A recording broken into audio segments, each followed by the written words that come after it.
అంటే ఈ మంత్‌లో మనం ముందు మాట్లాడుకున్నాం. 4 హిట్‌లు కొట్టారు మీరని చెప్పి. అవును. అందులో ఒక హిట్ గురించి మాట్లాడుకోవాలంటే 'బాయిలోనే బల్లి పలికే మంగ్లీ' అవును. ఇన్‌స్టాగ్రామ్‌లో ఎక్కడ చూసినా గాని అవును. 'బాయిలోనే బల్లి పలికే' చాలా మంది రీల్స్ గూడా చేస్తున్నారు. అవునవును. అసలు బాయిల బల్లి ఎట్లా పలికిందండి? ఆ సౌండ్ ఎక్కడికి ఇనిపించింది? అది ఈ సాంగ్ ఏంటసలు?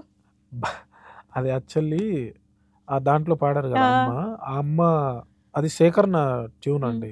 మనం జనరల్‌గా వాడుక భాషలో కొన్ని పదాలుంటాయి. హ్మ్. దానికి మీనింగ్ వెతకాలంటే ఇక చాలా దూరం ఎళ్ళాలి. అంటే వెనక్కెళ్ళాలి. హ్మ్. సో, అది సౌండింగ్ నచ్చి దాన్ని చేద్దామని దామోదర్ రెడ్డి గారు అండ్ మంగ్లీ హ్మ్.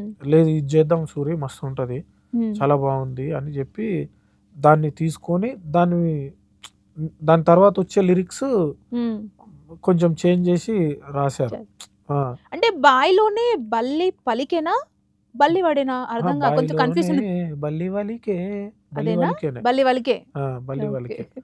సో, నాకు ఇదొకటి చెప్పాలి మన నేను సినిమా సైడు కాకుండా ఇండిపెండెంట్ సాంగ్స్ గూడా జేషిన. చాలా ఆ! చేశారు. బతుకమ్మ పాటలు బతుకమ్మ చేశారు. పాటలన్నీ ప్రైవేట్ ఆల్బమ్స్ చేశారు. అన్ని హిట్ తెలంగాణ సాంగ్సే. రిలేటెడ్ సాంగ్ గూడా చేశారు మీరు. అవునవును.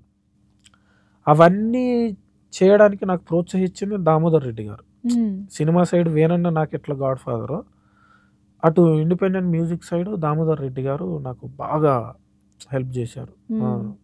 ఆయనకు గూడా ఈ 10 టీవీ తరపున థాంక్స్ చెప్పాలి. వీళ్ళందరూ పరిచయం అవ్వడానికి మిట్టపల్లి సురేందర్ అన్న కారణం. ఇట్లా ఓ సర్కిల్‌లో ఇదయిపోయిందండి. సో, హ్మ్. ఇండిపెండెంట్ సాంగ్స్ గూడా ఆహ్, ఏమంటారు మంచి పేరు తీసుకొచ్చింది. నా అవును. పేరు తెలుసు నేను తెలియదు. నా చాలా ఫేస్ పాటలు. ఆ!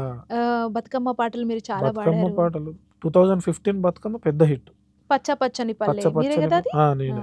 నేనే. ఆ సింగిడిలో ఆ! రంగులనే దూసి అది అది నేనే. మంగ్లీ సాంగే. ఆ! అవన్నీ నేనే జేసినయి. హ్మ్. సో, పెద్ద హిట్లున్నాయి అటు సైడ్ గూడా. హ్మ్. హ్మ్. నేను పేరు తెలుసు. నేను తెలియదు అంతే. ఓకే.